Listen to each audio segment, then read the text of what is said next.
Mountain Man sees his dead twins auctioned for $1. That's what the town will whisper for years, each retelling sharpening the edges. The wind was sharp that morning, cutting through wool and bone, snow drifting across the main street in restless swirls. Outside the sheriff's office, a crowd pressed in tight, breath clouding the air. Two thin children stood on the block, trembling, their clothes worn to threads, eyes wide with the hollow kind of fear you don't forget. He thought he'd buried them 4 winters ago, the river swallowing his world in a single merciless rush. 1 coin, slammed into the auctioneer's palm, should have been enough to end the nightmare. But in Silver Ford, $1 doesn't mean ownership.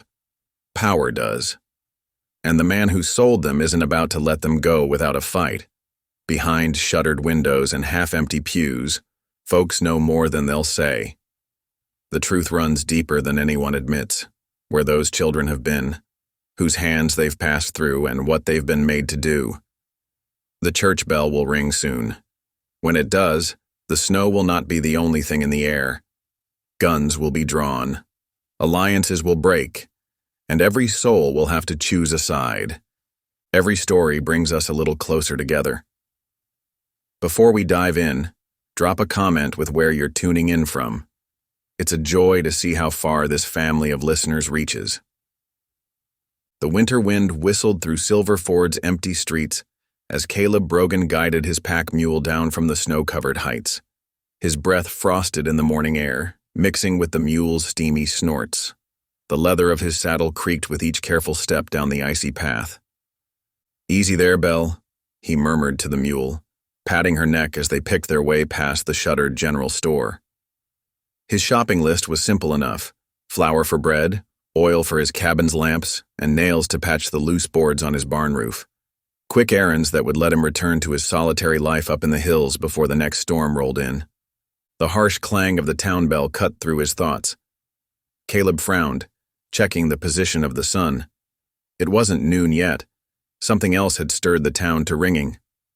As he rounded the corner onto Main Street, he saw a crowd gathered outside the sheriff's office, their backs turned to him as they pressed together against the morning chill.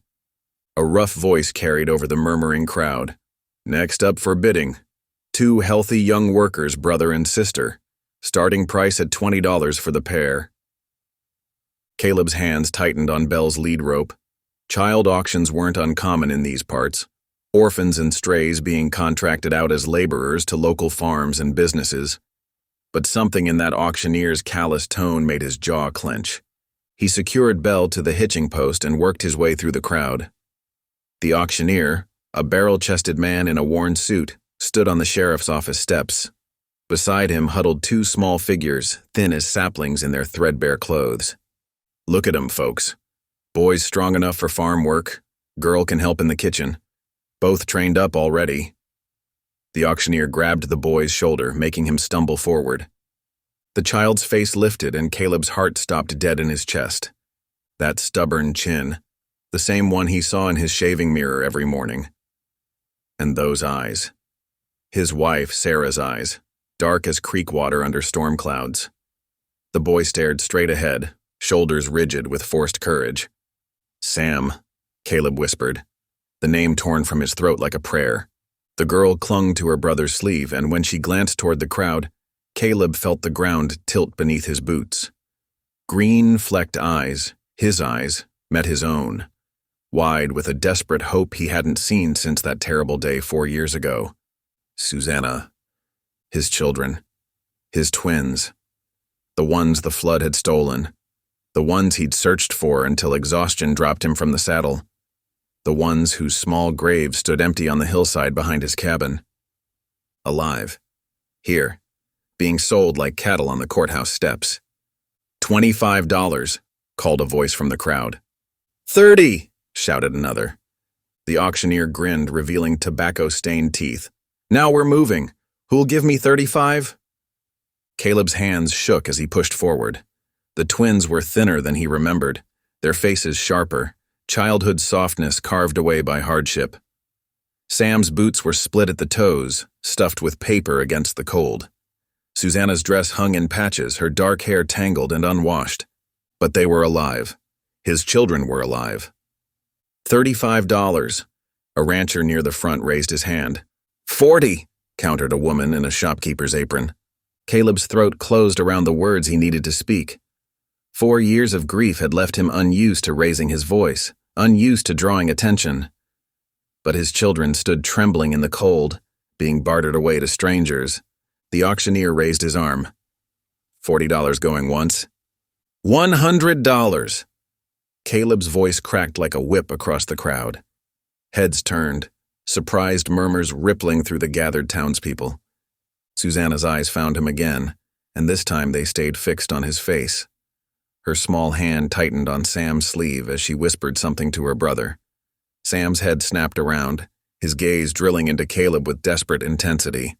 Well now, the auctioneer's smile widened. That's more like it. $100 bid. Do I hear 110? The crowd shuffled, but no one spoke. The original bidders shook their heads. None of them could justify that much for 2 child workers. 100 going once. The auctioneer paused, scanning the faces before him. Going twice. Caleb's heart thundered in his ears, his children, his twins, the ones he'd thought lost forever to the river's rage. Sold to the gentleman in the back. Step up and settle your account, if you please. Caleb's boots felt weighted with lead as he approached the courthouse steps. Up close, he could see the tears gathering in Susanna's eyes, though she fought to hold them back. Sam's face remained stone still, but his shoulders trembled. The auctioneer held out a grubby hand. Cash only, friend. Caleb pulled out his wallet, the money he'd saved for spring seeds and new tools, and counted out 5 $20 bills. His winter's work traded away in moments, and worth every cent. The auctioneer snatched the money and stuffed it into his vest pocket. They're all yours. Papers will be drawn up inside. He turned away, already calling for the next item up for bid. For a long moment, Caleb stood frozen, staring at his children as they stared back at him. 4 years of empty prayers and grief-haunted nights crashed together with this impossible morning. Susanna spoke first, her voice thin and uncertain. Papa. The word broke something open in Caleb's chest. He dropped to one knee, putting himself at their eye level. Yes, little one. It's Papa. Sam's rigid posture cracked. They told us you were dead, that nobody wanted us. They lied. Caleb's voice was rough with emotion. I looked for you. I never stopped looking for you. Susanna launched herself forward, colliding with his chest in a tangle of tears and bony arms. Sam held back a moment longer, distrust warring with desperate hope in his young face. But when Caleb held out his other arm, the boy's resistance crumbled. He fell into his father's embrace, and for the first time in 4 years, Caleb held his children close. The crowd had begun to disperse, leaving the small family alone on the courthouse steps. The winter wind still bit sharp, but Caleb barely felt it through the warmth of his twins pressed against him, alive and real and somehow returned to him by God's grace. Let's get you both warm, he murmured into their hair. I've got Belle tied up front. We'll ride home together. Home? Susanna's voice quavered. Really home? Really home, Caleb promised, and this time I'm never letting you go. Hold! Caleb's voice boomed across the courthouse steps. The crowd parted as he strode forward, pulling a silver dollar from his vest pocket. The coin caught the winter sunlight as he pressed it into the auctioneer's palm. $1 bid. Any man here want to bid against a father for his own flesh and blood? A hush fell over the gathered townspeople. The auctioneer's mouth worked soundlessly, caught between greed and shock. Mayor Hasker stepped forward from the courthouse doorway, his round face creased with concern. The sheriff cleared his throat. Now see here, Brogan. These things need proper procedure. The indenture papers list a stepfather's claim. The only claim that matters is blood. Caleb's voice was quiet, but carried steel. He turned to his children, his heart aching at their thin faces and wary eyes. 4 years of hurt and confusion stared back at him. Without another word, he gathered them both into his arms. Sam went rigid at first, then slowly relaxed against Caleb's chest. Susanna buried her face in his coat, her small frame shaking with silent tears. They felt so light, like autumn leaves that might blow away on the next gust of wind. The crowd burst into whispers. Caleb caught fragments as he held his children close. Thought those young'uns drowned years back. Sarah Brogan's twins, sure enough. River took 'em, we all reckoned. Keeping one arm around each child, Caleb guided them down the courthouse steps. The twins stayed pressed against him, as if afraid he might vanish if they loosened their grip. Their worn boots scraped against the wooden planks of the sidewalk as they made their way toward Tompkins's general store. The store's bell jingled as they entered.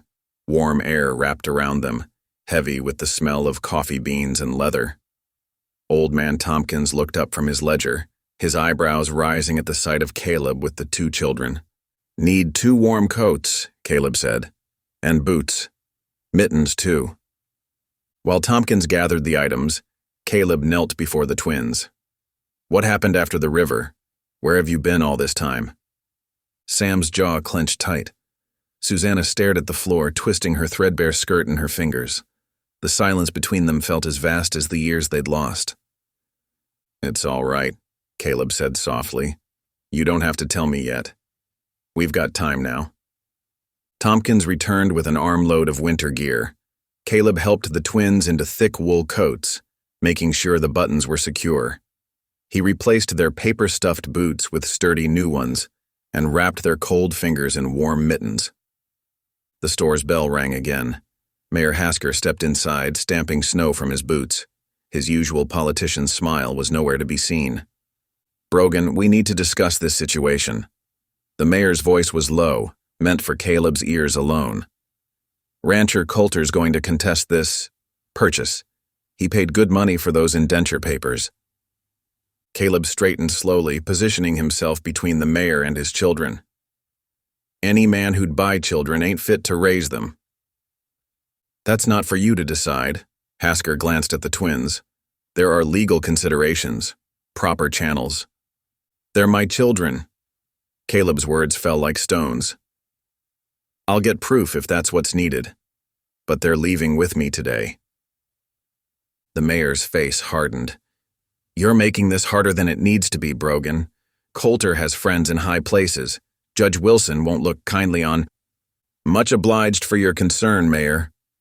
Caleb cut him off, his tone making it clear the conversation was finished. He turned to Tompkins, pulling out his wallet. "How much for the clothes?" $10 even," Tompkins said quietly. He'd been watching the exchange with worried eyes. Caleb counted out the money, his remaining funds dwindling. But seeing Sam and Susanna in warm clothes was worth every cent. He took their hands in his, small fingers curling tight around his calloused palms, and led them back onto the street. The crowd had thinned, but those remaining watched openly as Caleb helped the twins mount Belle. Sam sat tall in the saddle, while Susanna settled behind him, arms wrapped around her brother's waist. Caleb gathered Belle's reins and his pack mule's lead rope. "We'll need to stop by the law office," Mayor Hasker called from the store's doorway. "File proper paperwork." Caleb didn't turn around. He'd waited 4 years to hold his children again. No amount of paperwork or legal threats would make him let go now. The proof would come later. Birth records from the mission hospital, testimony from Sarah's family, perhaps even the midwife who delivered the twins. But first, he needed to get them home. "Hold tight now," he told the twins as they started up the snow-covered road. Belle's hooves crunched through the crusty surface, the pack mule plodding steadily behind. Susanna's arms tightened around Sam's middle as they climbed toward the high country and Caleb's cabin. Behind them, the town bell tolled noon, its clear notes carrying on the winter wind. But this time, Caleb barely heard it. His whole world had narrowed to the sound of his children's breathing, the sight of their faces turned toward home and the fierce determination burning in his chest. Let Coulter and his powerful friends come. Let them bring their papers and their threats. A father's love was stronger than any law written by men. The winter sun hung low over the western peaks as Caleb guided Belle down the snow-dusted church lane. His twins huddled together in the saddle, their new coats pulled tight against the growing chill. The parsonage sat beside the whitewashed chapel, lamplight already glowing in its windows. Reverend Elias emerged onto the covered porch at the sound of hoofbeats. His weathered face creased with concern as he recognized Caleb and the children. "Word reached us about the auction," the Reverend said, hurrying down the steps. "Lena's got soup warming on the stove. Bring them inside where it's warm." Caleb helped the twins dismount, their boots crunching in the fresh powder. Sam kept his eyes down, while Susanna pressed close to her brother's side.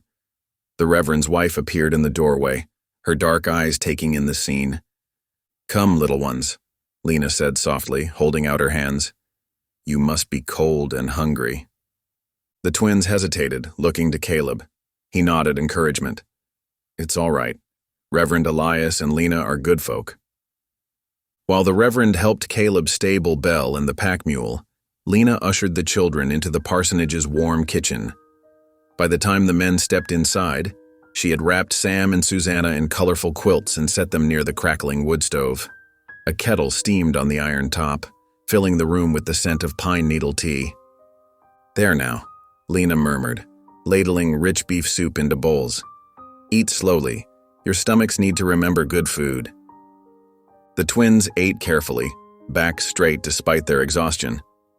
Caleb watched them from his place at the table, noting how they waited for permission before reaching for the cornbread Lena offered. His heart ached at their learned wariness.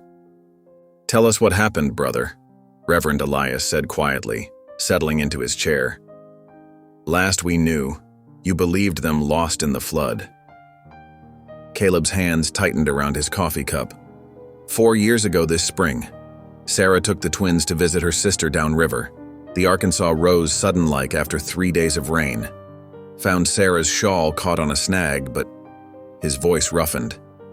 "Never found them. Assumed the current carried them all away." The twins' spoons stilled. Sam's jaw clenched in that familiar way that reminded Caleb so much of himself. Susanna stared into her bowl, a tear sliding down her cheek. Lena moved to stand behind the children, her hands gentle on their shoulders. The rancher, Coulter, he claimed them as kin, said a frontier woman died some months past, leaving them in his care. She spoke carefully, watching Caleb's face.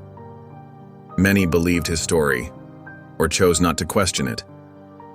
Chose not to question free labor, more like, Caleb said, anger threading through his words. He forced his voice softer, seeing how the twins tensed. "How long were you with him? Where did he keep you?"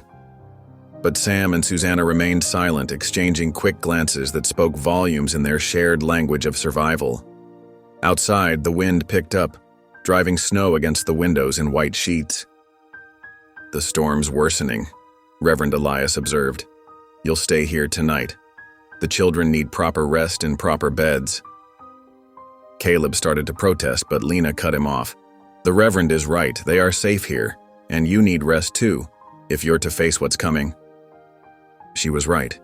Caleb could see the bone-deep weariness in his children's faces. Whatever Coulter's claims, whatever legal battles lay ahead, tonight they needed shelter and sleep. "Much obliged," he said quietly. "We'll take you up on that offer." Lena showed them to the spare rooms, one for Caleb and one for the twins with 2 narrow beds. She brought extra quilts and fresh water, then left them to settle in. Caleb helped Sam and Susanna out of their boots and coats, his hands gentle as he tucked them under the warm covers. "I'm right next door," he told them softly. "Nothing bad will happen to you here. I promise."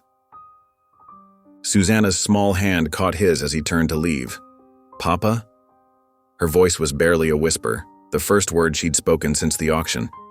Caleb's heart clenched. He squeezed her fingers gently. "Yes, little one?" But whatever she'd meant to say remained unspoken. She pulled her hand back, curling deeper under the quilts. Sam watched from his bed, alert despite his drooping eyes. "Sleep now," Caleb said. "We'll talk more tomorrow." In his own room, Caleb lay awake long into the night. Through the thin wall, he could hear the twins' shallow breathing, not yet the deep, peaceful sleep of truly secure children. Snow whispered against the glass, and somewhere in the distance, a coyote called to its mate. His mind churned with questions. How had his children survived the flood? Who had found them, and why hadn't word reached him? How many hands had they passed through before Coulter claimed them? Most importantly, who had profited from their years of forced labor? Caleb's jaw tightened. Someone had stolen 4 precious years from his family. Someone had worked his children like animals while he grieved them as dead. The truth was out there, buried under legal papers and lies. He would dig until he found it, no matter the cost. The twins' breathing finally deepened into true sleep. Caleb listened to that precious sound, each inhale and exhale a reminder of the miracle he'd been granted. His children were alive. They were here. And nothing, not Coulter, not the law, not all the money in Colorado territory, would separate them again. Morning sunlight filtered through the frosted window panes, casting pale squares on the parsonage's wooden floor. Caleb watched the twins pick at their breakfast, their movements careful and measured despite Lena's gentle encouragement to eat their fill. The hot biscuits and thick gravy remained mostly untouched on their plates. "Your papa used to bring us fresh trout in springtime," Lena said, trying to draw them out. "Best fish I ever tasted." Sam's fork paused halfway to his mouth. His eyes darted to Caleb, then back to his plate. Susanna folded her hands in her lap, shoulders hunched against memories she wasn't ready to share. "I need to send a wire," Caleb said, breaking the heavy silence. "Won't be gone more than an hour." He caught Reverend Elias's eye. "There's a fellow in Pueblo who might help, James Wheeler. Used to keep records at the courthouse there." The Reverend nodded. "Wheeler's a good man, honest as they come." Caleb stood, shrugging into his coat. The twins tensed, watching his every move. His heart ached at their obvious fear of abandonment. "I'll be right back," he promised, "just down to the telegraph office and straight home." He used the word deliberately, home. They needed to know they belonged somewhere. The morning air bit sharp and clean as Caleb crunched through fresh snow toward the telegraph office. Inside, the operator's fingers clacked steadily across the key, sending messages down the wire. Coal smoke from the potbelly stove mixed with the sharp scent of coffee. "Need to send a wire to Pueblo," Caleb said when the operator looked up. "James Wheeler, courthouse clerk." The operator nodded, pulling out a fresh form. Caleb dictated carefully. "Need marriage certificate and birth record stop. Brogan twins born 1863. Stop urgent matter of identity. Stop reply soonest." "Might get an answer by evening," the operator said, counting out Caleb's coins. "I'll send someone round to the parsonage when it comes." Back at Reverend Elias's home, Caleb found the twins in the sitting room. They sat close together on the settee, watching Lena piece a quilt with quick, sure stitches. Their rigid postures eased slightly when he stepped into the room. "Remember how your mama taught you to fish?" Caleb settled into the chair across from them. "She'd wade right into that cold creek, skirts hitched up, showing you how to wiggle the worm just right." Susanna's eyes widened. Sam's hands clenched in his lap.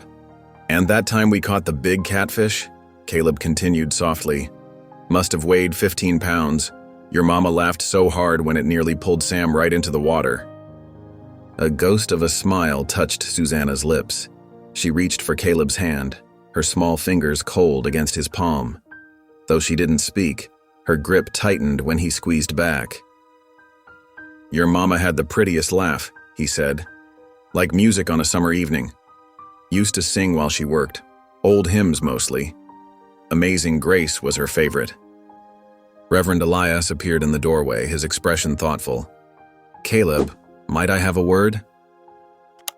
In the study, the Reverend closed the door and leaned against his desk. "I've been thinking about something. 3 years back, there was talk of a woman passing through. She had 2 young children with her, heading north toward the old Spanish mission." Caleb straightened. "What happened to them?" "Don't rightly know. Storm blew in and she never made it to town. But if she was carrying papers..." The Reverend stroked his chin. "That mission's been abandoned since the war, but folks still use it for shelter sometimes, might be worth checking." Before Caleb could respond, a knock interrupted them. The telegraph boy stood on the porch, message in hand.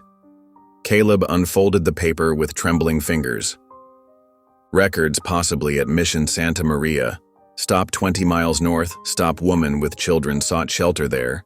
3 years ago. Stop Godspeed Wheeler.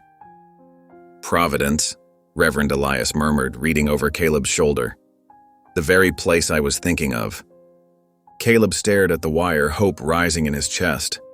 If Sarah had been trying to get home after the flood, she might have carried the children's papers with her. Birth records, the marriage certificate, proof that Sam and Susanna were his. I'll help you look, the Reverend said firmly. Those documents could be the key to keeping your family together. Through the study window, Caleb watched Sam and Susanna in the sitting room. They sat closer now, shoulders touching, while Lena showed them how to thread a needle. Susanna's face held a hint of interest, the first real spark he'd seen since finding them. The old mission lay a day's ride north. The papers might not even be there, but it was the first solid lead he had, the first chance to prove what his heart already knew. His children had come back to him like a miracle. Now he just had to make sure they stayed. The eastern sky had barely begun to lighten when Caleb led his horse from the parsonage stable. Fresh snow crunched beneath his boots, and his breath formed clouds in the frigid air. The mare's saddle creaked as he cinched it tight, checking the straps twice in the dim light. Lena appeared at his elbow, carrying a cloth-wrapped bundle. "Fresh bread," she said softly, tucking it into his saddlebag. "And coffee. The trail will be cold today." She hesitated, then added, "The twins are still sleeping. I'll tell them you'll be back by nightfall." Caleb nodded, throat tight. "Much obliged, Ms. Lena, for everything." "Go with God," she murmured, stepping back as he swung into the saddle. Snow flurries stung his face as he rode north out of Silver Ford. The mare picked her way carefully through the fresh powder, steam rising from her flanks. Pine branches hung heavy with snow, occasionally dropping their white burden with soft thumps. Caleb pulled his coat collar higher against the wind and kept riding. The sun climbed slowly, offering little warmth through the clouds. He followed the old stage road where he could, cutting through ravines when the drifts grew too deep. Around mid-morning, he spotted a familiar figure waiting at the crossroads, Reverend Elias on his sturdy bay gelding. "Thought you might want company," the Reverend called as Caleb approached. "2 sets of eyes are better than one." "Didn't expect to see you out in this weather," Caleb said, but gratitude warmed his voice. "The Lord works in mysterious ways," Elias replied with a slight smile. "Besides, I know that old mission better than most. Used to preach there before the war." They rode side by side through stands of pine and aspen. The mission lay another 2 hours north, tucked into a sheltered valley. Wind-driven snow reduced visibility to a few hundred yards, but Elias seemed to know every turn of the trail. "There," the Reverend said finally, pointing through the trees. "Santa Maria Mission." The stone building emerged from the swirling snow like a ghost. Its roof had partially collapsed, leaving exposed beams jutting against the gray sky. Weathered walls still stood strong, though vines crept up the corners. A broken cross lay half-buried in snow near the entrance. They dismounted, leading their horses into the lee of the building where the wind couldn't reach them. Inside, their footsteps echoed on the stone floor. Light filtered through holes in the roof, casting weird shadows across fallen timbers and scattered debris. "The records were kept in the loft," Elias said, pointing to a rickety ladder. "If your Sarah made it this far, that's where she might have left anything important." Caleb tested the ladder's strength before climbing carefully. The loft creaked beneath his weight, but held. Dust and old straw covered everything. A shaft of pale sunlight showed where part of the roof had given way, leaving a pile of broken beams and shingles. "Over here," he called down to Elias. Beneath the fallen timbers, partially protected from the weather, sat several oilcloth-wrapped bundles. His hands shook as he pulled them free. The Reverend climbed up to help, and together they opened the first package. Inside, yellowed papers crackled. Marriage records, birth certificates, baptismal logs. Caleb's heart pounded as he carefully turned the brittle pages. "Look," he breathed, pointing to an entry. There in his own careful handwriting was the record of Sam and Susanna's baptism, the date, their names, his signature as father, proof of who they were, who he was to them. "The Lord provides," Elias said quietly. He helped Caleb wrap the documents securely. "We'd best head back before this weather worsens." They had just mounted up when Elias raised a hand for silence. In the distance came the muffled sound of hoofbeats. "Riders on the stage road," the Reverend said grimly, "and I'll wager they're not friendly. Coulter's men were asking questions in town this morning." Caleb clutched the precious bundle of papers. "We can't let them find these." "There's an old hunter's trail through the ravine," Elias said. "Might slow us down, but they won't expect it." He turned his horse off the main path. "Follow close." They picked their way down the steep slope, branches whipping past. The sound of riders grew fainter. The ravine bottom was treacherous with hidden rocks and ice, but their horses were sure-footed. They emerged miles south of the mission, well away from the stage road. Darkness was falling by the time they reached Silver Ford. Instead of heading straight to the parsonage, Elias led them to the church. "The steeple," he whispered. "No one ever goes up there except to ring the bell. The documents will be safe until we can present them properly." They climbed the narrow stairs, ducking under the silent bell. Elias lifted a loose floorboard, revealing a small space beneath. The papers, still wrapped in oilcloth, fit perfectly.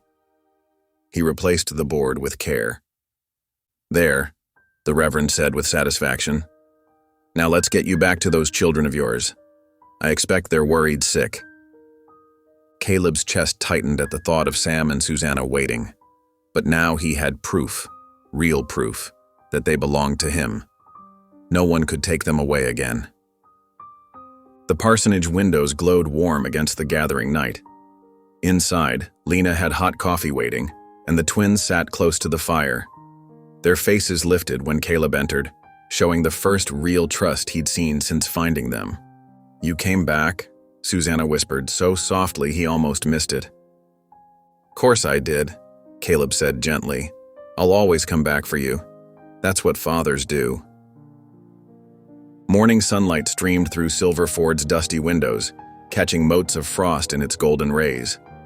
The town stirred early, and with it came the whispers. Shopkeepers paused their sweeping to trade theories. Women clustered at the water pump, voices low but eager. Children pressed their faces against storefront glass, hoping to catch a glimpse of the twins who'd caused such a stir. "Did you hear about the mountain man's children? They say he recognized them right there at auction. But where have they been all these years?" Inside the parsonage kitchen, warmth and the sweet smell of baking bread wrapped around Susanna and Sam like a familiar blanket. Lena showed them how to knead the dough with gentle hands, her movements slow and deliberate for them to follow. "Like this," she demonstrated, pressing her palms into the soft mass. "The bread remembers every touch. Treat it with care, and it will care for those who eat it." Susanna's small fingers mimicked Lena's motions, while Sam watched intently before trying himself. Neither child spoke much, but their eyes followed Lena's every movement, and the corners of their mouths lifted slightly when she praised their work. Meanwhile, Caleb walked the short distance to the sheriff's office, his boots crunching on the fresh snow. The morning air bit sharp and clean, carrying wood smoke from nearby chimneys. He pushed open the heavy door, removing his hat as he stepped inside. Sheriff Wade barely looked up from his desk. "Figured you'd be coming by." He shuffled through some papers, taking his time before meeting Caleb's eyes. "Got something to file, I expect?" "Need to make my claim official," Caleb said, keeping his voice steady. "Those are my children, Sheriff. Got the proof to back it up." The sheriff leaned back in his chair, which creaked under his weight. "Ain't that simple, Brogan. Judge Crawford's the one who will have to sort this out." He paused, scratching his chin. "And between you and me, Rancher Coulter's got his ear pretty well bent." "The law's the law," Caleb insisted. "A father's rights." "Law's what the judge says it is," Wade cut in. "And Coulter's been mighty generous to this town over the years. Paid for that new schoolhouse roof last summer, donated beef for the harvest social. He shrugged. Just saying you might want to think careful about pushing this. Caleb filled out the claim papers anyway, his handwriting careful and deliberate. Each scratch of the pen felt like carving his determination into the page. The sheriff watched silently, then stamped the documents without comment. Outside, the winter sun had climbed higher, but its light felt colder somehow. As Caleb stepped onto the boardwalk, Morton, the general store owner, bumped into him while hurrying past. The collision seemed accidental, but Caleb felt paper pressed into his palm. Around the corner, he unfolded the hastily written note. "Watch your back. Coulter's men asking questions." Caleb's jaw tightened as he tucked the warning into his coat pocket. He'd expected this, but the reality of it still sent a chill through him that had nothing to do with the weather. The rest of the morning passed quietly. Caleb helped Elias split firewood while keeping an eye on the street. Just after noon, he spotted them, two strangers lounging against the hitch rail across from the parsonage. They made no effort to hide their watching, occasionally spitting tobacco juice into the snow. One wore a cavalry coat with the insignia torn off. The other had a distinctive red bandana knotted at his throat. Both carried well-oiled revolvers on their hips. Their horses, tied nearby, bore the Lazy C brand of Coulter's ranch. Inside the parsonage, Lena noticed them too. She drew the curtains partway, just enough to block direct view of the twins, but not so much as to show fear. Sam and Susanna seemed to sense the tension, drawing closer together as they helped set the table for the midday meal. "The Lord watches over his children," Lena said softly, laying a gentle hand on each twin's shoulder. Her calm voice carried more strength than any weapon. The watchers stayed until dusk when the town bell rang for evening services. They mounted up slowly, making sure Caleb saw them leave. Their message was clear. "We know where you are." Night settled over Silverford like a heavy blanket. In the parsonage's small guest room, Sam and Susanna finally slept, their breathing deep and regular. Caleb sat in the straight-backed chair by their door, his old Colt revolver across his knees. The weapon had gathered dust in his cabin for years, useful mainly for scaring off wolves. Now he worked methodically, cleaning each chamber, checking the action, making sure it would fire true if needed. His hands remembered the motions from his army days, though he'd hoped never to need such skills again. Moonlight filtered through the window, casting pale shadows on the worn floorboards. Caleb's lips moved in silent prayer as he worked.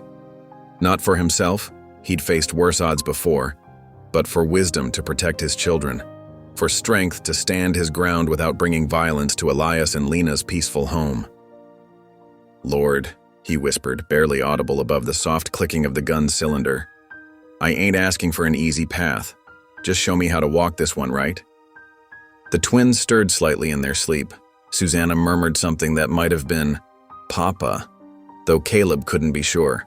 His heart clenched at the sound. He'd lost them once to nature's fury. He wouldn't lose them again to man's greed. The Colt gleamed dully in the moonlight as he finished his work. Clean, oiled, loaded, but still just a tool, a last resort. His real strength, he knew, lay in the papers hidden in the church steeple and the truth they contained. If he could just hold out long enough to present them properly. Sam shifted in his sleep, face troubled by some dream. Caleb reached out, gently smoothing the boy's hair. The child settled immediately at his touch, tension easing from his small frame. Outside, a coyote called in the distance. Closer, the town's dogs answered, their barking soon fading to silence. Caleb settled deeper into his chair, prepared for a long night of watching. His children were home. Nothing would take them from him again. The late January thaw came sudden and gentle.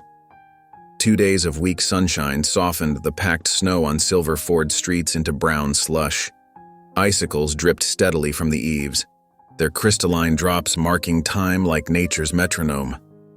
Inside the whitewashed church, early morning light filtered through frosted windows, painting pale rectangles on the wooden floor. Lena Elias moved quietly among the pews, straightening hymnals and exchanging quiet words with the women who'd arrived early to help prepare for Sunday service. "Did you see those poor children at the auction?" Martha Wheeler whispered, her weathered hands clutching her shawl tight. Thin as rails they were, shaking something awful in that cold. Sarah Turner, the miller's wife, nodded grimly. Never thought I'd see the day when children were sold right here in Silver Ford. Makes my stomach turn just thinking on it.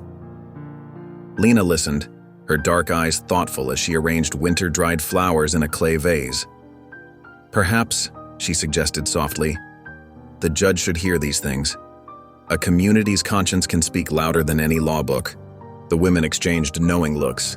Within hours, a quiet network of whispers and nods spread through Silver Ford's kitchens and parlors. Wives spoke to husbands over noon meals. Mothers gathered at garden fences, their voices low but determined. In the parsonage study, Reverend Elias sat with Caleb, papers spread across his desk in neat rows. Afternoon sun slanted through the window, warming the room's wood-paneled walls. "The law's on your side," Elias said, tapping the recovered documents. "But Judge Crawford's known for following his heart as much as his head. Tell him not just what's legal, but what's right." Caleb ran a rough hand through his hair. Never been much for speeches. "Speak plain truth," Elias advised. "Tell him about searching the riverbank for days after the flood, about keeping their clothes packed away, waiting for a miracle." He leaned forward, his voice gentle but firm. "Let him see the Father's heart in you, not just the mountain man's determination." Caleb nodded slowly, understanding.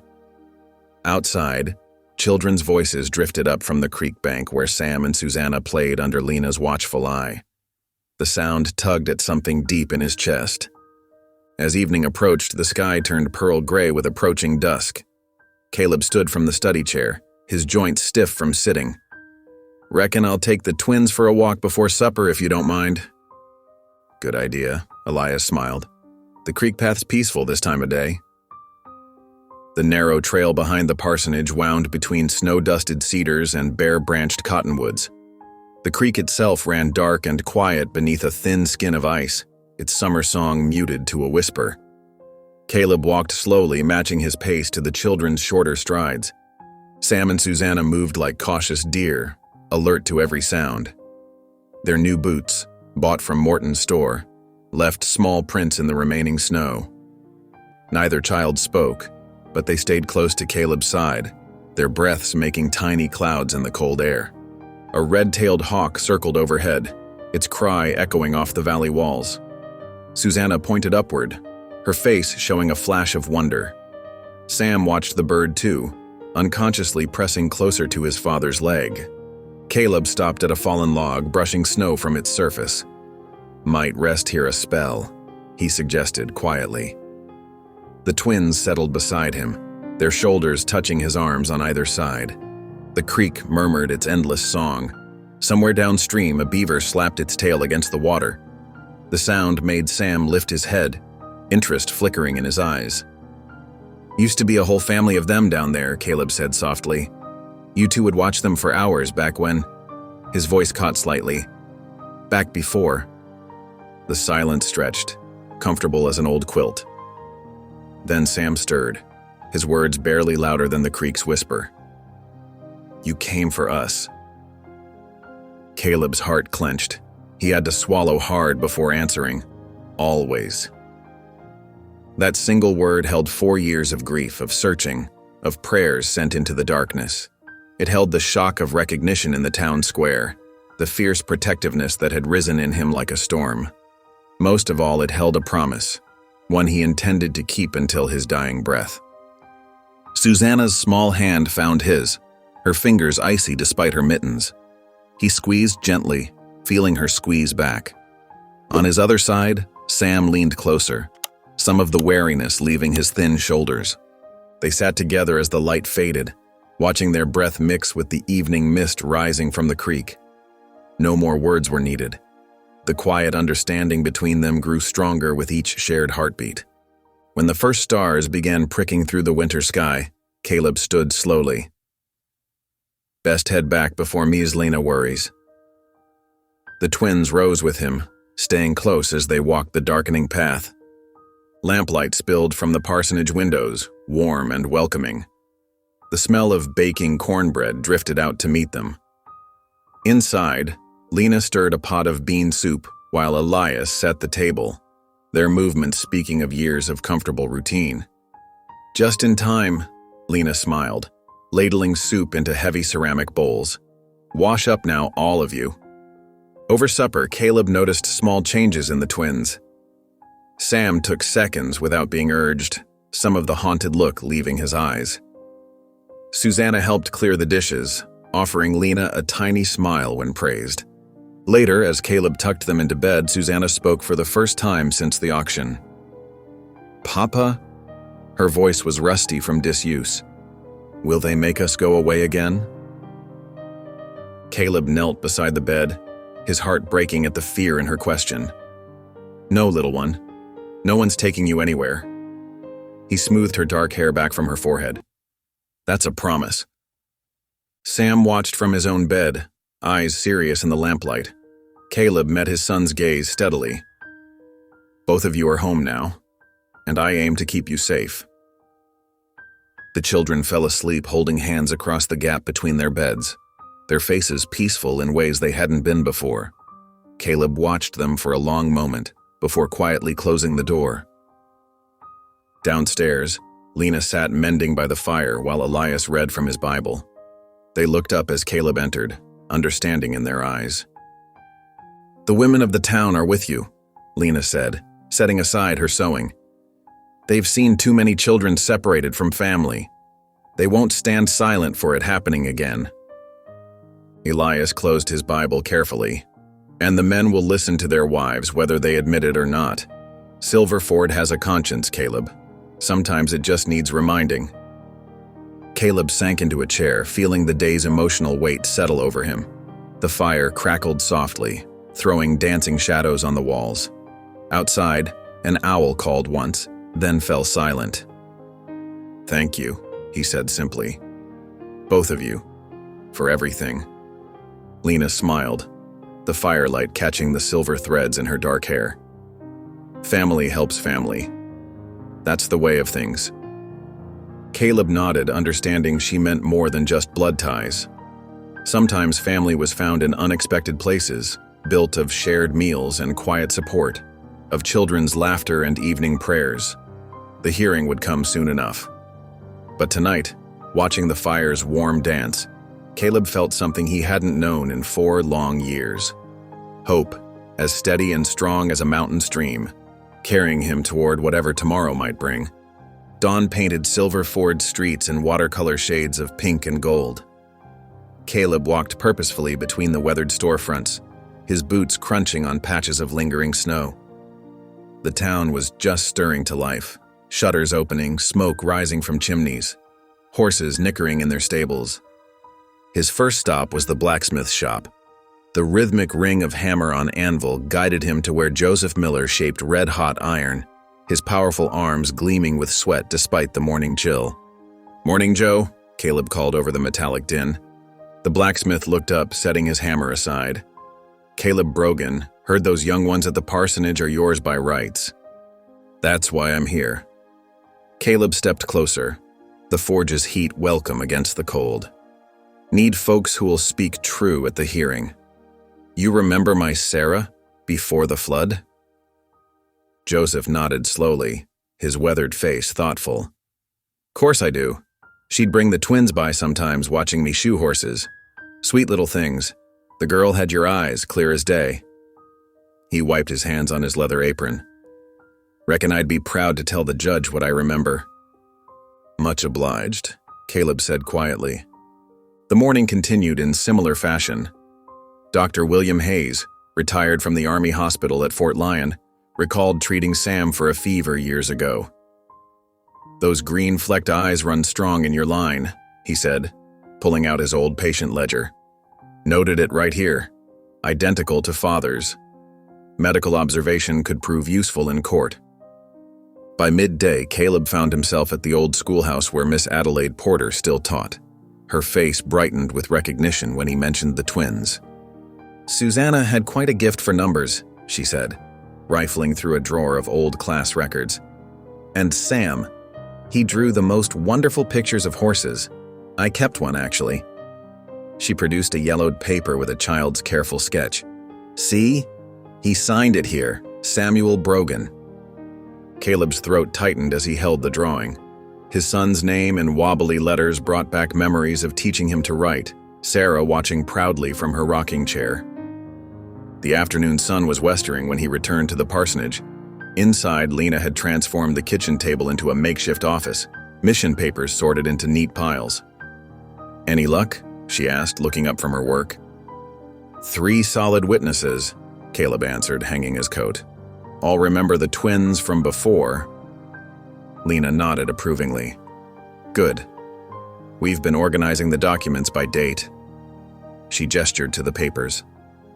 "Marriage certificate, birth records, baptismal entries, everything we need to prove your claim." They worked through the evening, sorting and copying important details. Lena's careful handwriting filled pages with notes, building their case piece by piece. The twins helped by bringing cups of coffee and eventually fell asleep on the parlor settee, exhausted by the day's excitement. Night settled over Silverford like a heavy blanket. Caleb had just finished copying the last birth record when thundering boots on the porch made him jump. The door burst open, revealing Reverend Elias, his face flushed from running. "Caleb," he gasped, still catching his breath. "Just came from the saloon. Overheard 2 of Coulter's men talking. They're planning something." Lena was already moving to wake the twins. Caleb gripped the edge of the table. "What exactly?" "One said the brats won't make it to court," Elias repeated grimly. "They were drunk enough to be careless with their words, but sober enough to mean them." A cold fury settled in Caleb's chest. "They'll try to take them before the hearing." "Most likely," Elias agreed. "Tonight or tomorrow, I'd wager." Caleb moved swiftly to check the doors and windows. Lena had gathered the sleepy twins in the kitchen, her arm protectively around their shoulders. "We'll need to keep watch," Caleb said, testing the back door's lock. "Take turns through the night." "I'll alert the neighbors we can trust," Elias offered. "The Millers next door, the Hayeses across the street. Extra eyes won't hurt." Lena spoke up, her voice steady. "The children should sleep upstairs. Single stairway, easier to guard." Caleb nodded agreement. "I'll take first watch." Within the hour, the parsonage was transformed into a small fortress. Trusted neighbors patrolled the street outside. Elias's old cavalry rifle was cleaned and loaded, propped near the front door. The twins were settled in their upstairs room, door firmly latched.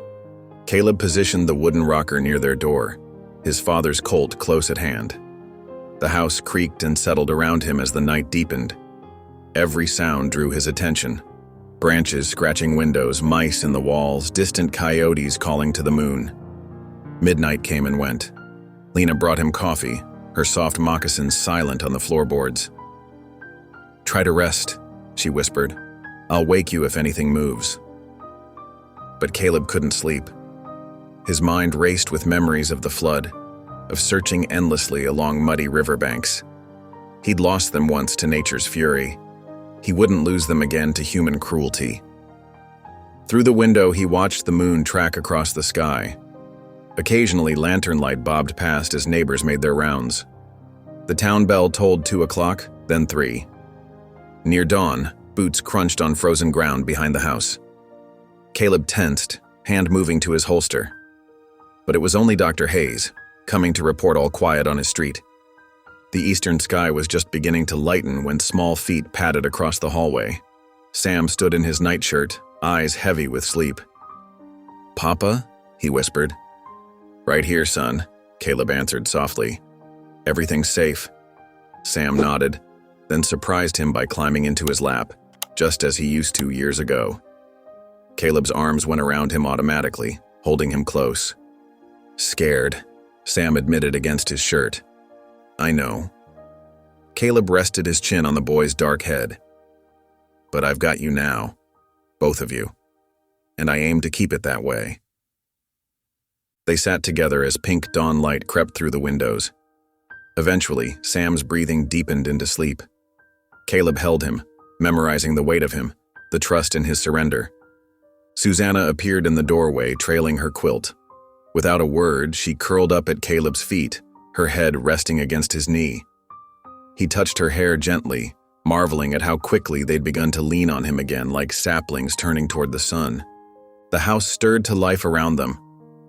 Lena started breakfast, the smell of coffee and frying bacon drifting upstairs. Elias's voice rumbled in the kitchen, reporting the night's watch.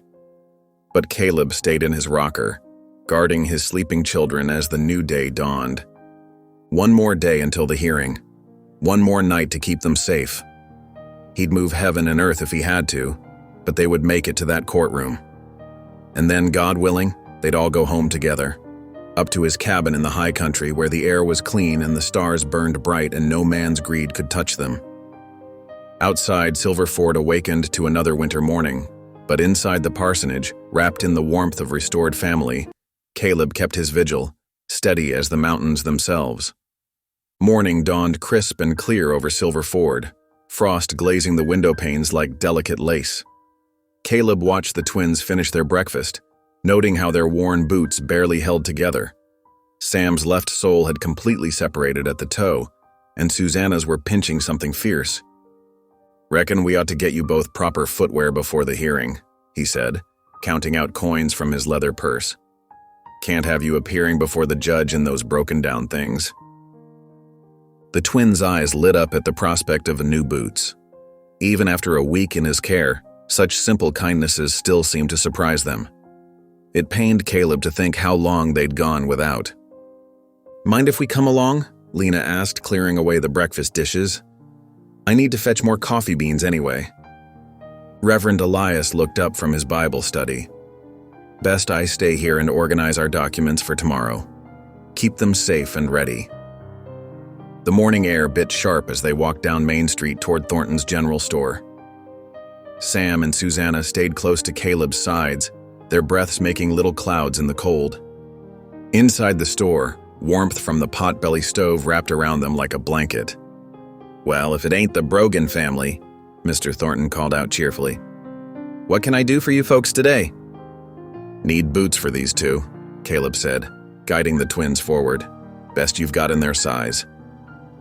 While Mr. Thornton measured their feet with his wooden rule, Lena browsed the coffee bins. Susanna sat perfectly still, watching the shopkeeper with solemn eyes. Sam couldn't help wiggling his toes, earning a gentle hold steady now from Mr. Thornton. "Got just the thing," the shopkeeper declared, disappearing into his back room. He returned with 2 pairs of fine leather boots, clearly well made but not so fancy as to be impractical. "These here are solid workmanship, should last them a good long while." The twins tried them on carefully as if handling precious gems. Susanna's fit perfectly. Sam's needed the next size up. While Mr. Thornton fetched another pair, Caleb noticed how the children kept running their fingers over the smooth leather, marveling at having something new. "How do they feel?" he asked softly. "Real good, Papa," Susanna whispered, standing straight and tall in her new boots. Sam nodded agreement, stamping experimentally in his pair once Mr. Thornton brought the correct size. "Don't pinch nowhere." Caleb paid for the boots and some candy sticks Mr. Thornton threw in as a gesture of goodwill. Lena gathered her coffee beans, and they stepped back into the morning sunshine. The twins walked with new confidence, no longer trying to avoid holes in their soles. "Might as well break them in proper," Caleb said, leading them on a longer route back to the parsonage. They passed the schoolhouse, where Miss Porter waved from her window. The blacksmith called out a greeting from his forge. Even the normally stern-faced banker tipped his hat. It was nearly noon when they turned onto the quiet street where the parsonage stood. Caleb noticed it first, the front door slightly ajar, swaying in the breeze. He'd closed it firmly himself before leaving. "Lena," he said quietly, "take the twins and stay back." But when he looked around, the twins weren't there. His heart stopped. In the mere seconds he'd turned to speak to Lena, they'd vanished. "Sam? Susanna?" Panic edged his voice as he spun in place, searching the empty street. Lena's face had gone pale. "They were just here, right beside me." Caleb sprinted to the parsonage, boots pounding on the wooden steps. The door creaked open at his touch. Inside, papers lay scattered across the floor. The room felt wrong, disturbed, violated. "Elias?" he called out, hand moving to his holster. No answer. He found Reverend Elias in the kitchen, slumped against the wall with a bloody lump on his forehead. Lena rushed to her husband's side while Caleb searched the rest of the house, calling for the twins with increasing desperation. Gone. They were gone. He returned to the kitchen as Elias was coming around, Lena pressing a cool cloth to his head. "What happened?" Caleb demanded, his voice rough with fear. Elias winced, touching his injury. "3 men came in fast, saying they had the children outside when I tried to stop them." He gestured to his head. "The twins," Caleb pressed. "Did you see them take the twins?" "No," Elias admitted. "They must have grabbed them on the street, quiet-like. Professional work." Lena's sharp intake of breath drew their attention to the kitchen table.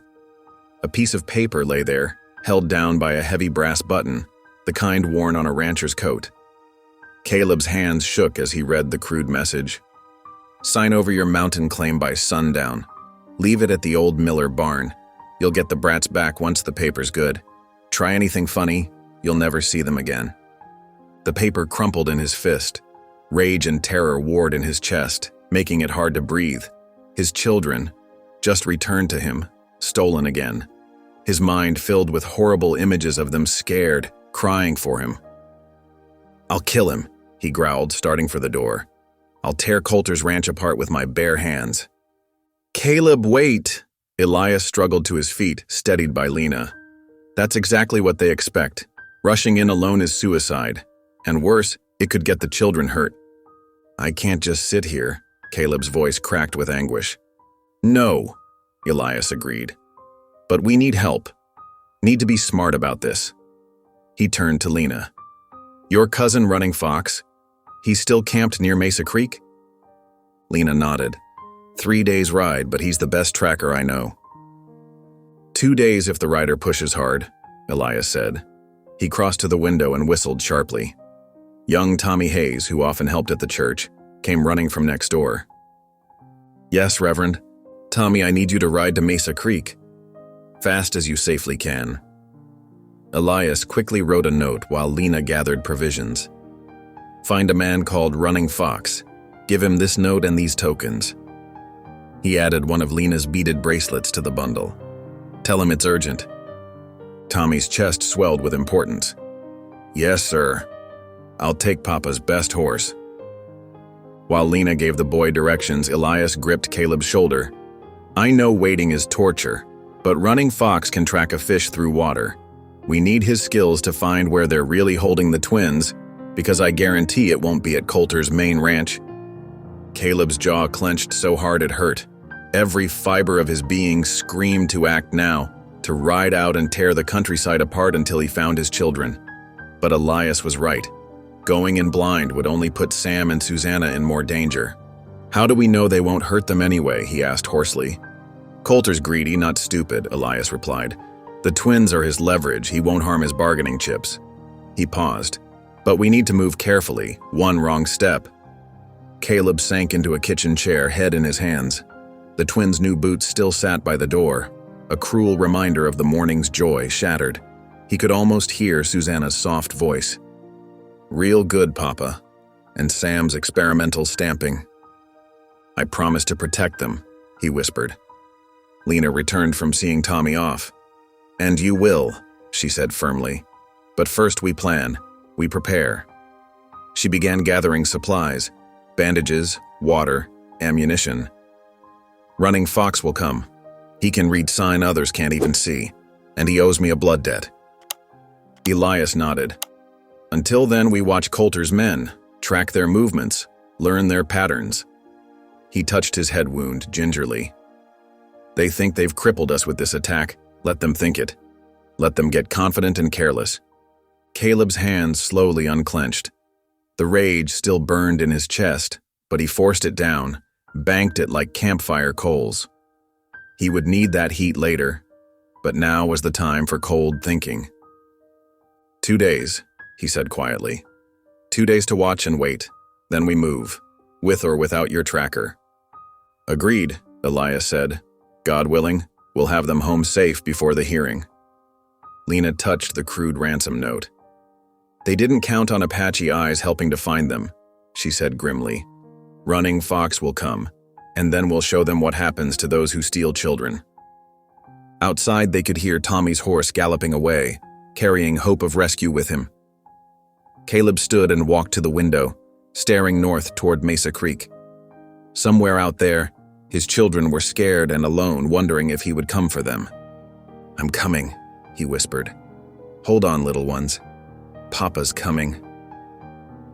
The sun had barely touched the western peaks when hoofbeats thundered into the churchyard. Caleb burst from the parsonage, hope warring with urgency in his chest. A lean figure dismounted in one fluid motion, boots barely stirring the snow. He wore a mixture of cavalry uniform pieces and traditional Apache garments, carrying himself with the quiet assurance of a mountain lion. Nantan, Lena called out, hurrying down the steps. Thank you for coming so quickly. The tracker clasped her offered hand, inclining his head respectfully. The boy rode well, said children were taken. My twins, Caleb said, stepping forward. Sam and Susanna. Nantan's dark eyes assessed him carefully. Show me where. They walked the street where the children had vanished. Nantan moved with deliberate grace, reading the churned snow and mud like a scholar with a precious manuscript. He crouched, brushing aside fresh powder to reveal older tracks beneath. Here, he said, pointing to a deep impression. Man waited behind water barrel. Second man there by hitching post. Children passed. Small boots, new leather. He touched a scuffed patch. Girl struggled. Boy tried to help. Caleb's hands clenched at his sides. Nantan continued his careful study, moving down the street in a crooked line that only he could see. 3 horses, he announced. One carries 2, the children. Others rode single. He pointed north. They went that way, toward Timberline. Reverend Elias emerged from the parsonage leading 3 saddled horses. We've packed supplies, he said, securing his rifle to the saddle. How fresh are the tracks? 6 hours, maybe 7, Nantan replied. Snow is helping. Holds the sign well. Caleb swung into his saddle, checking his Colt was loose in its holster. Then we're burning daylight. They rode out as the town's lamps began to flicker to life, following Nantan's sure guidance. The tracker led them along back trails and game paths, places where the kidnappers thought they'd leave no trace. But to Nantan's trained eye, every broken twig and displaced stone told a story. When full dark settled, Caleb expected to make camp. Instead, Nantan pulled a small brass compass from his shirt, checking its face against the stars. Moon will rise soon, he said. We keep riding.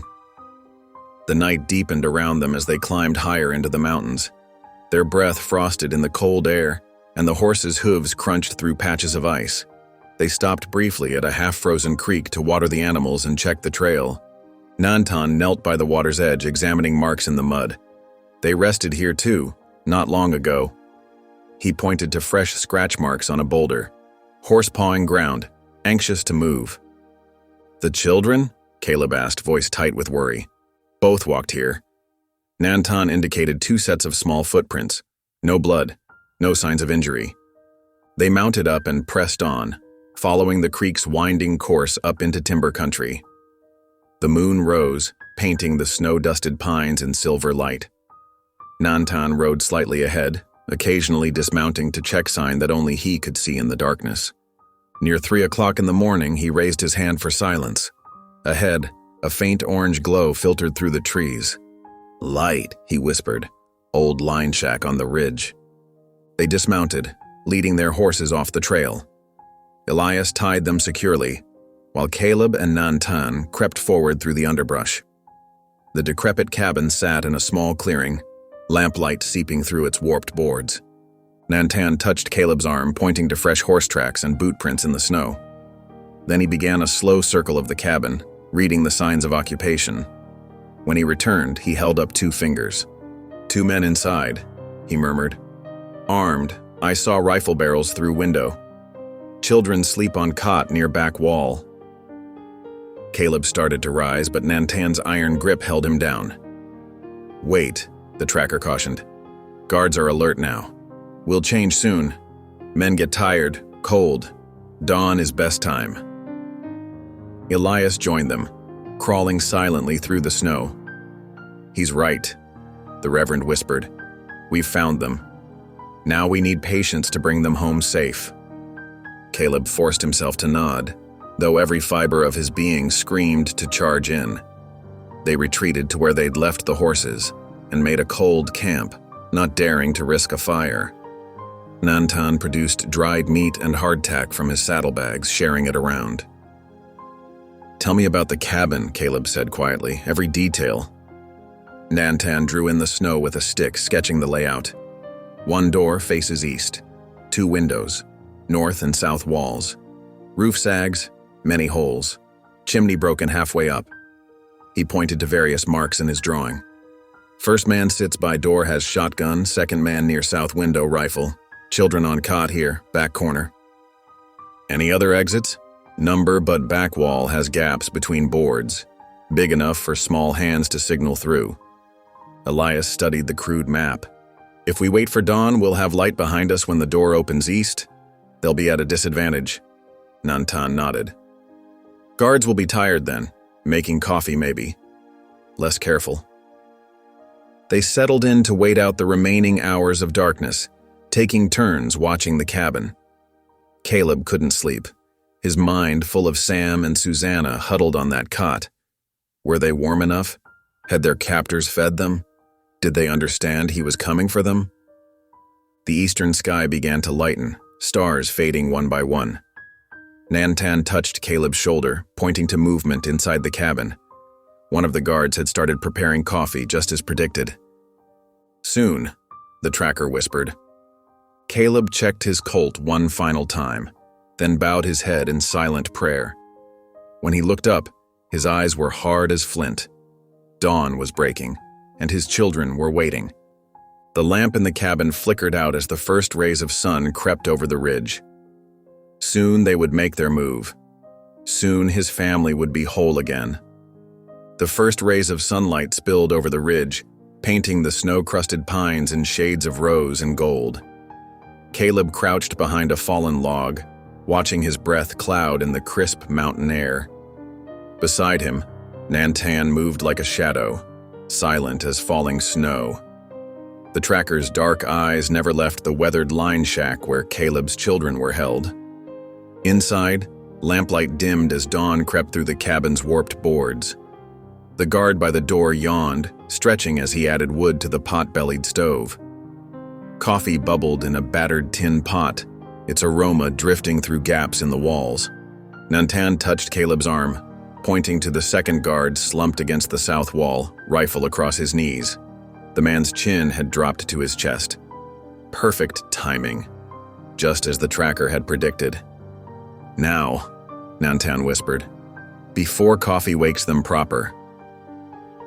They ghosted down the slope, boots finding purchase in the crusty snow. At the cabin's corner, Caleb peered through a crack between boards. Sam and Susanna lay curled together on the cot, wrapped in a threadbare horse blanket. His heart clenched at their peaceful faces, unaware of the rescue about to unfold. Reverend Elias waited in the trees with the horses, ready to spirit the children to safety. Caleb met Nantan's eyes and nodded. In one fluid motion, they burst through the door. The guard by the stove fumbled for his shotgun, but Nantan was faster. The tracker's hand clamped around the weapon's barrel, twisting it away as his other fist found the man's jaw. The guard crumpled without a sound. The second man jerked awake, struggling with his rifle. Caleb's Colt appeared as if by magic, steady and sure. Don't, he said quietly. My children have seen enough violence. The guard's hands rose slowly. Nantan collected both weapons while Caleb kept his pistol trained on the man. The twins stirred at the commotion, eyes widening as they recognized their father. Papa? Susanna whispered. Caleb's throat tightened. I'm here, darling. Everything's all right now. He backed toward the cot, never taking his eyes off the guard. Nantan efficiently tied both men with leather straps from their own gear. Only then did Caleb holster his weapon and turn to his children. They launched themselves into his arms, trembling. He held them close, breathing in their familiar scent beneath the cabin's smoky air. Susanna's tears dampened his shirt while Sam pressed his face into Caleb's neck. "Let's get you warm," he murmured, reaching for the wool blankets they'd brought. He wrapped each child carefully, checking for injuries. Besides being tired and scared, they seemed unharmed. The peaceful moment shattered as hoofbeats thundered outside. Caleb's head snapped up at Nantan's low warning. Riders. Many. Through the grimy window, Caleb counted 5 mounted men approaching the cabin. His gut twisted as he recognized the lead rider's broad-brimmed hat and silver-trimmed vest. Rancher Coulter himself had come to claim his prizes. "Stay inside," he told the twins, tucking them behind the stove. "No matter what happens, stay with Nantan." The tracker positioned himself between the children and the door, features set like stone. Caleb stepped onto the cabin's small porch, Colt drawn but pointed at the ground. Morning light caught the silver handle as he faced the approaching riders. Coulter reined in 20 paces out, his men spreading into a loose half-circle. The rancher's face darkened as he spotted his bound guards through the open door.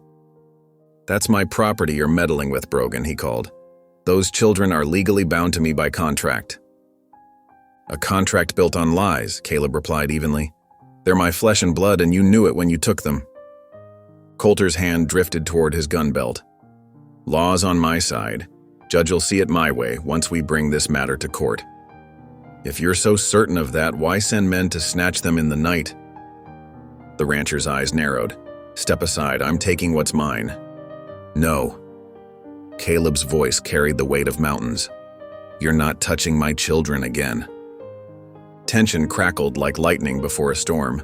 Coulter's men shifted in their saddles, hands hovering near weapons. Caleb knew he was outgunned, but he'd die before letting anyone drag Sam and Susanna back to servitude. The standoff stretched tight as a fiddle string. Then shouts echoed from the surrounding trees. Horses crashed through underbrush as riders emerged on 3 sides. Caleb's heart leaped as he recognized Lena's distinctive red shawl among them. The church women had come, along with half the town. They carried rifles with the easy familiarity of frontier life. Mayor Hasker's wife, the schoolmarm, the blacksmith's daughter, faces Caleb knew from Sunday services now set with steel determination. Lena urged her horse forward, shotgun balanced across her saddle. "These children belong with their father," she declared. "The whole town saw your men steal them away. That's kidnapping, Mr. Coulter. The law won't look kindly on that." The rancher's face purpled as he counted the new arrivals. His men were now badly outnumbered, surrounded by determined townsfolk who'd clearly had enough of his bullying ways. "This isn't your concern," he blustered. "A private business matter." "Children aren't business," the schoolmarm cut in sharply. "They're precious souls in God's eyes. We won't stand by while you treat them like cattle to be traded." Murmurs of agreement rippled through the armed circle. Coulter glanced around, finding hard stares and steady rifle barrels wherever he looked. His shoulders sagged as reality sank in. His power over the town had finally met its limit. "Lower your weapons, boys," he growled to his men. "We're riding back to town." "Not alone," Mayor Hasker's wife announced. "You'll be explaining yourself to the sheriff about the kidnapping and those forged indenture papers, too." The rancher opened his mouth to argue, but the click of a dozen rifles being cocked changed his mind. Under the townswomen's watchful eyes, Coulter and his men turned their horses toward Silver Ford. Lena dismounted gracefully, hurrying to embrace the twins as they peeked around the cabin door. "Are you hungry, little ones? I brought fresh bread and honey." Sam's face lit up at the mention of honey, while Susanna pressed close to her father's side. Caleb gathered them both near as Reverend Elias appeared with their horses. "Reckon we all have quite a tale to tell at services tomorrow," the Reverend said, smiling. "The Lord works in mysterious ways, sometimes through determined women with rifles." Lena laughed softly. "Not so mysterious. We simply decided enough was enough." She touched Caleb's arm. No one should face darkness alone. That's what community means. Caleb's throat tightened as he looked around at these people who'd ridden out at dawn to stand with him, to protect two children they barely knew, simply because it was right. "Much obliged," he managed, "to all of you." The schoolmarm waved away his thanks. "Get those young'uns home and warm. We'll handle things in town." As the morning sun climbed higher, Caleb lifted the twins onto his horse. They nestled against him, secure in his embrace at last. The nightmare was over. His family was whole again, surrounded by neighbors who'd become champions of justice when it mattered most. Nantan appeared at his stirrup, nodding farewell. "Good hunting," the tracker said simply. "Children are safe now." "Thanks to you, friend." Caleb extended his hand, which Nantan clasped firmly. They rode down from the mountain as morning painted the world in hope's bright colors. Sam and Susanna dozed against Caleb's chest, their faces peaceful. Behind them, the townswomen herded their prisoners toward justice, their voices carrying on the clear air like a hymn of triumph. The morning sun climbed high as their peculiar procession wound down from the mountain. Caleb rode at the front, Sam and Susanna bundled warmly against his chest. Behind them, the determined crowd of townswomen kept their rifles trained on Rancher Coulter and his men. The children dozed against their father's sturdy frame, exhausted from their ordeal, but finally safe. Reverend Elias drew his horse alongside Caleb's. "The Lord provides in unexpected ways," he said softly, nodding toward their armed escort. "Who would have thought our church ladies' sewing circle would transform into such a formidable posse?" A ghost of a smile touched Caleb's weathered face. "Reckon there's more steel in their spines than Coulter counted on." The first buildings of Silver Ford came into view as they crested the last ridge. Townsfolk stopped in their tracks, staring as the unusual group approached. Word spread quickly, and soon people lined the muddy street, whispering and pointing. Sheriff Wade emerged from his office, hand resting cautiously on his gun belt. His eyes widened as he took in the scene. The town's most respected women escorting prisoners, the notorious rancher riding sullenly among them. "What's all this then?" he demanded, though his voice held less authority than usual. Mayor Hasker's wife drew her horse up straight. "Kidnapping, Sheriff. We caught these men holding two children against their will up in Coulter's line shack. The same children that were nearly sold at auction, if you recall." The sheriff's gaze darted between the armed women, the sullen prisoners, and Caleb with his sleeping twins. A crowd gathered, their murmuring growing louder as the story spread. "That true, Coulter?" Wade asked sharply. "You had those kids took?" The rancher's face darkened. "Private business matter. I had legal papers." "Forged papers," Lena cut in, her voice carrying clearly. "And kidnapping ain't private business. It's a crime." More townspeople pressed closer, their faces showing shock and anger as they understood what had happened. The sheriff looked around at the growing crowd, reading the shift in public sentiment.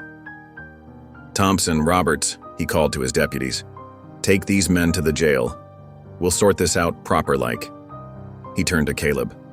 "Bring those children by later for statements once they've rested." Caleb nodded, relief evident in the set of his shoulders. The twins stirred as the deputies led Coulter and his men away, but didn't wake.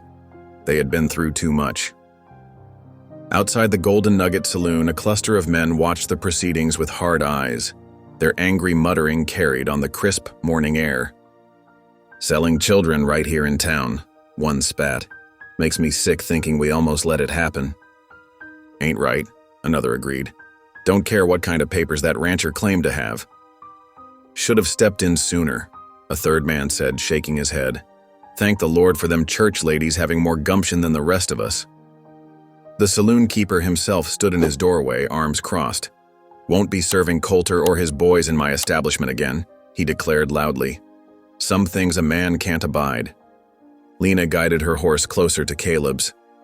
"Let's get these little ones to the parsonage," she said gently. "They need proper rest in a proper bed." The crowd parted respectfully as Caleb rode toward the church, his precious burden held securely. Several women hurried ahead, disappearing into their homes only to emerge with blankets and food. By the time Caleb carried the twins into the parsonage's warm interior, A steady stream of neighbors arrived bearing offerings. Fresh bread still warm from the oven, preserved fruit, thick quilts, even small toys carved from wood. Each visitor spoke quietly, mindful of the sleeping children, but their eyes held genuine remorse. "Should have known something wasn't right," Mrs. Peterson whispered, setting down a basket of apple tarts. "Those poor lambs at auction like that. It wasn't Christian." The blacksmith's wife brought a pot of hearty stew. "My Tom's that ashamed he didn't speak up. Says a man ought to protect the innocent, not stand by while they're sold." Caleb settled into the parlor's old rocker, Sam and Susanna still clinging to him even in sleep. Their small hands clutched his shirt as if afraid he might disappear. His own fingers trembled slightly as he smoothed their tangled hair. "You're safe now," he murmured, though they couldn't hear. "Papa's got you." Lena moved quietly through the room, accepting donations and arranging blankets. She shooed away those who lingered too long, understanding the family's need for peace. But the stream of visitors continued as afternoon faded to evening. The mercantile owner's wife brought clean children's clothes. The doctor stopped by with tonics to help them sleep. Even the telegraph operator delivered a message from the Pueblo courthouse, promising to send official copies of the twins' birth records. Reverend Elias observed it all from his corner chair, a thoughtful expression on his lined face. "Amazing how truth has a way of changing hearts," he said softly. "Yesterday, these same folk barely gave the auction a second thought. Today they can't do enough to make amends." Caleb nodded wearily. The events of the past days pressed heavily on his shoulders, but he couldn't bring himself to lay the twins down. Not yet. Not when he had only just found them again. "Reckon people want to do right," he replied. "Sometimes they just need reminding what right looks like."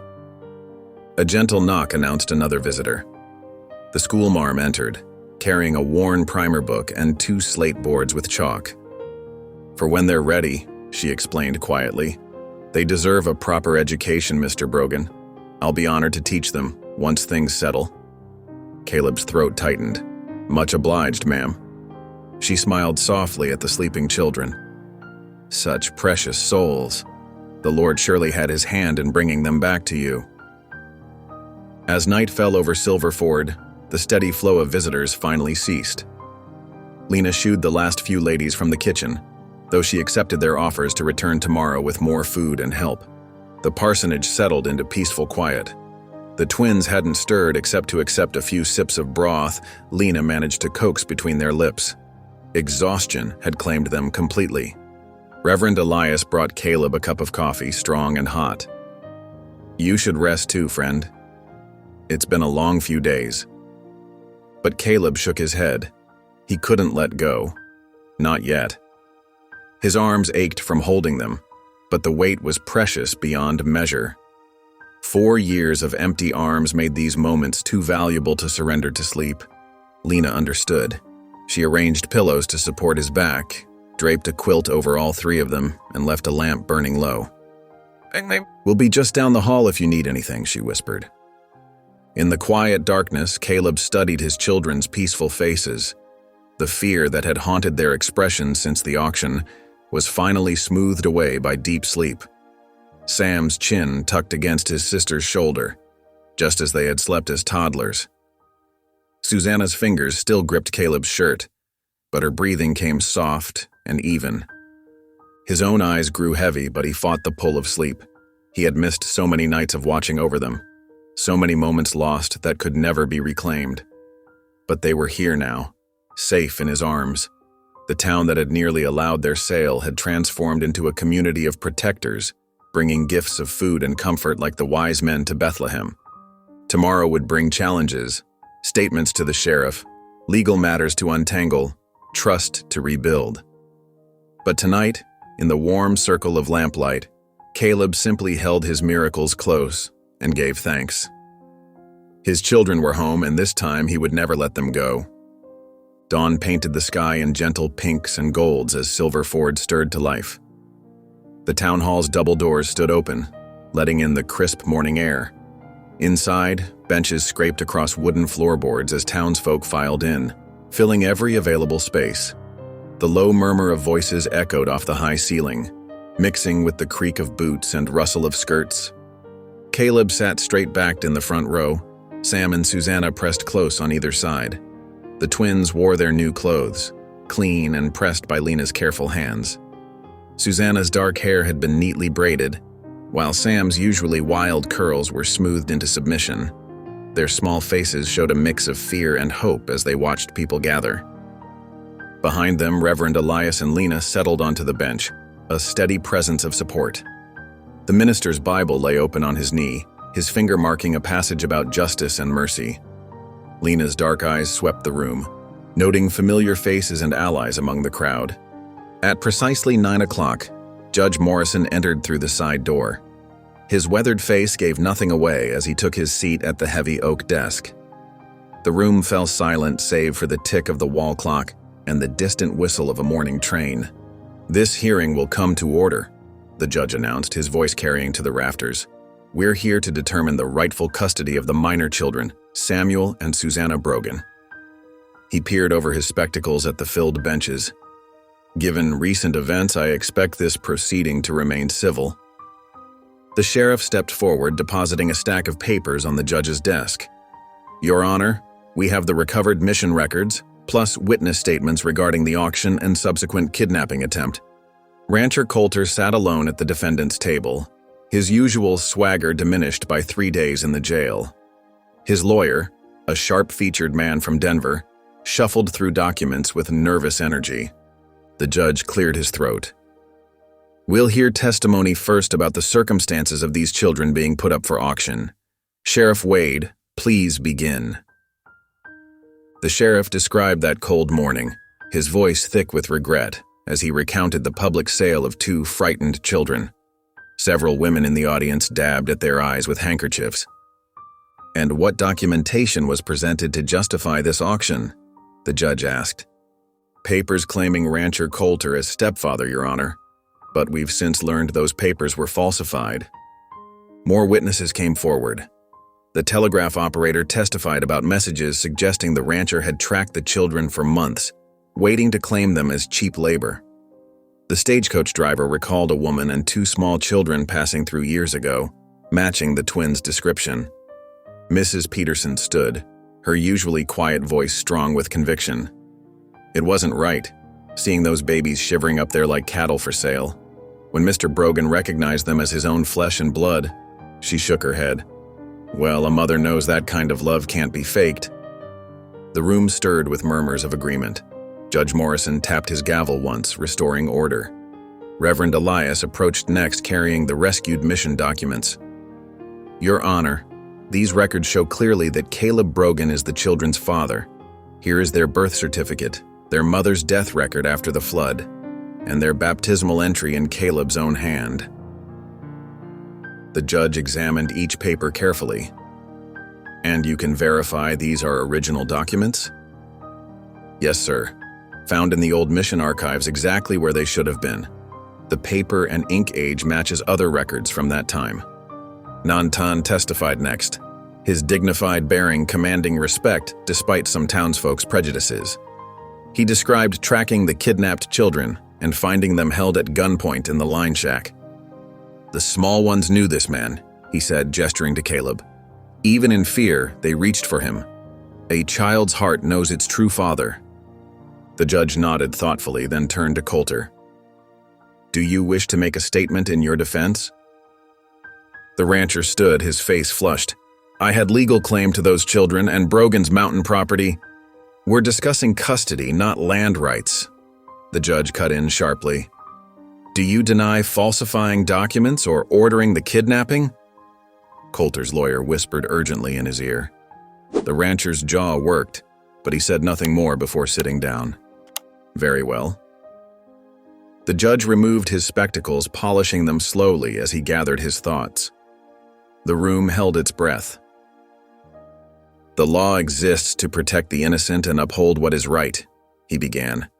"When we fail in this duty, when we allow children to be sold like cattle in our streets, we bring shame upon our entire community." He replaced his spectacles, looking directly at Caleb and the twins. The evidence clearly shows these children are the natural-born offspring of Caleb Brogan. The auction was illegal, the subsequent kidnapping criminal, and any claim to his property through these means is hereby dismissed. Relief swept through the room like a fresh breeze. Susanna's small hand found Caleb's and squeezed tight. Furthermore, the judge continued, I award full and permanent custody to their father, Caleb Brogan. Let the record show that Samuel and Susanna Brogan are restored to their rightful family, with all rights and protections thereof. The crack of his gavel echoed with finality. For a moment, perfect silence held, then joy erupted. The twins threw their arms around Caleb's neck as applause filled the hall. Lena wiped tears from her eyes while Reverend Elias clasped Caleb's shoulder in congratulation. People pressed forward to shake Caleb's hand and welcome the children properly to the community. The mercantile owner's wife produced peppermint sticks from her pocket, pressing them into small hands with a warm smile. Mrs. Peterson arrived with woolen mittens she had knitted during the long nights of waiting for the hearing. Sam and Susanna accepted these gifts with shy grins, staying close to their father, but beginning to relax among the friendly faces. Their eyes shone with a new light, the security of knowing they were truly home at last. Outside in the bright morning sun, Caleb found a quiet moment with those who had helped most. Nantan stood slightly apart, but Caleb approached him directly. I can't repay what you did for us, he said, extending his hand, but my cabin table will always have a place for you, friend. The tracker's weathered face creased in a slight smile as he clasped Caleb's hand. Children belong with their people. It was good to help make this right. Lena touched the twins' heads gently. You must come visit often, she told them. I need help teaching these townspeople proper ways to make fry bread. And I expect to see you all in church, Reverend Elias added with a warm smile. Though I reckon God hears prayers just as clear from a mountain cabin as from my pulpit. Caleb's throat tightened with gratitude. We'll be there, all of us, together. The twins pressed against his legs, their faces tilted up to the sun. For the first time since he had found them, their smiles reached all the way to their eyes. Something tight in Caleb's chest finally unwound fully. His children were his again, legally and completely. No one could take them away. The law had spoken, but more importantly, the heart of the community had awakened to justice. Looking at the friendly faces surrounding them, Caleb knew his family had found more than just legal victory. They had found their home. The mountain snow melted gradually as April's warmth crept higher into the peaks. Patches of brown earth emerged like islands in the white drifts, and the creek's ice broke apart with thunderous cracks. Spring arrived softly but surely at Caleb Brogan's homestead, bringing with it the promise of new beginnings. Caleb stood in the clearing beside his cabin, marking measurements in the thawing soil with wooden stakes. The sound of hammering echoed through the pines as neighbors from Silver Ford worked to raise the new wing of his home. Tom Peterson and his two sons wrestled fresh-cut logs into place, while the blacksmith's apprentice carefully fitted iron hinges for a bedroom door. Reckon these rooms will be just right for the young ones, Bill Henderson called from atop the half-finished wall. He paused to wipe sweat from his brow despite the mountain chill. Good southern exposure. They'll catch the morning light proper. Caleb nodded, throat tight with gratitude. These same men who had once kept their distance now shared his work, making his small cabin into a true family home. The women of Silver Ford had sent baskets of bread and stew to feed the workers, and even the mercantile owner had donated nails and window glass at cost. Near the woodpile, Sam worked steadily, his small arms gathering kindling into neat bundles. The boy had grown stronger in the weeks since coming home, his face losing its pinched wariness. Though still quiet, he took pride in helping with man's work, carefully mimicking Caleb's methods for splitting and stacking the wood. That's fine work, son, Caleb said, pausing to rest his hand on Sam's shoulder. The boy looked up, a quick smile flashing across his face before he bent back to his task. These moments of connection, brief but real, were healing them both. Across the yard, Susanna knelt in the soft earth near the porch, her dark braids swinging as she worked. Lena had brought her early spring flowers from the parsonage garden, hardy mountain blooms that could withstand the lingering frost. The girl planted each one with careful attention, patting the soil gently around their stems. "These will bring color to welcome visitors," she explained softly when Caleb came to see her progress. "And the butterflies will come when it's warmer." "Your mama loved flowers too," Caleb told her, crouching beside the tiny garden. "She always said a home needs growing things to make it truly alive." Susanna's fingers stilled in the dirt. "I remember," she whispered. "She let me help plant the beans before." Caleb waited, but she didn't finish. Instead, she leaned against him briefly, then returned to her planting. These fragments of memory emerged slowly, like spring flowers pushing through snow. He had learned not to rush them. The sound of wagon wheels crunching on the path drew their attention. Reverend Elias guided his team into the yard, Lena beside him on the seat. The wagon bed was loaded with supplies, flour and sugar, seed potatoes for planting, new blankets, and books for the children. "Brought provisions for Sunday supper," Lena called, climbing down with practiced grace. She carried a covered basket that released wonderful smells of fresh bread and pie. The workers gathered eagerly as she laid out a midday meal on the rough-hewn table Caleb had moved outside. Thick slices of bread, cold venison, and early spring berries disappeared quickly as men swapped stories and jokes. Sam and Susanna sat close to Caleb, still shy in crowds, but more at ease than they had been. Reverend Elias surveyed the progress on the cabin with approval. "Fine work here, brothers," he said. "The Lord smiles on those who help their neighbors." "Ain't nothing but what's right," Bill Henderson replied, brushing crumbs from his beard. "After what that rancher tried, well, showing these young ones what real community means seems proper important." The afternoon passed in steady work. The new wing took shape. 2 small bedrooms joined to the main cabin, with windows to catch both morning and evening light. The men raised the roof beam with much shouting of encouragement, then set to shingling while the spring sun held. Caleb worked alongside them, his heart full. Above the original cabin's hearth hung the silver dollar he'd used to buy his children's freedom at auction, now mounted in a simple wooden frame. "The day I got my children back," read the careful inscription beneath it. The coin caught occasional glints of sunlight through the open door, a reminder of providence and answered prayers. As the day's work wound down, the neighbors began gathering their tools. Hands were shaken, backs were slapped, and promises were made to return tomorrow. Lena and the Reverend stayed to help prepare the evening meal, moving easily around Caleb's kitchen as if they'd always belonged there. Susanna helped Lena knead dough for fresh tortillas, while Sam and Caleb brought in more firewood. The cabin filled with warm scents and quiet conversation.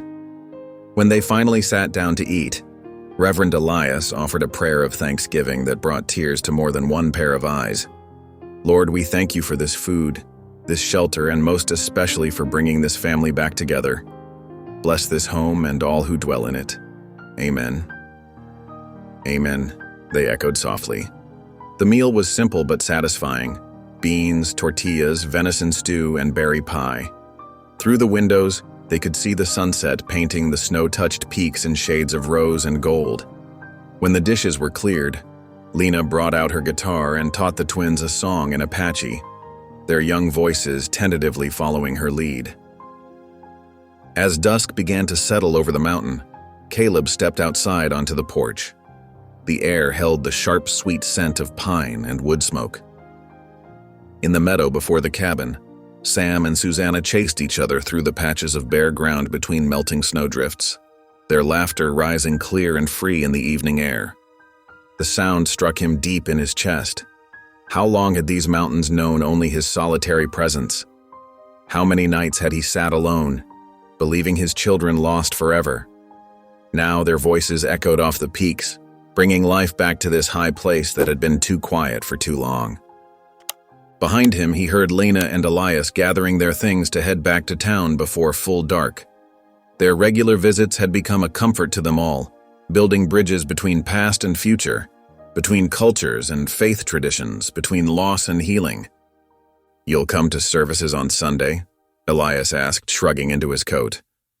"Weather permitting," Caleb agreed. "The twins like singing with the congregation." "And perhaps you'll stay for dinner after," Lena added with a smile. I'm teaching Susanna to make fry bread. Much obliged, Caleb said warmly. For everything. They waved goodbye from the wagon, the sound of wheels fading slowly down the mountain path. Caleb remained on the porch, watching his children play in the last light. Gratitude swelled in his chest until he could hardly contain it. Sam's voice carried across the yard. Papa, come see what we found. Papa. The word still caught him by surprise sometimes, a gift he had thought forever lost. He stepped off the porch and crossed to where the twins crouched near a melting snowbank. They pointed excitedly at tiny green shoots pushing through the damp earth, the first wildflowers of spring. Life finds a way, he said softly, gathering them close as the evening star appeared above the peaks.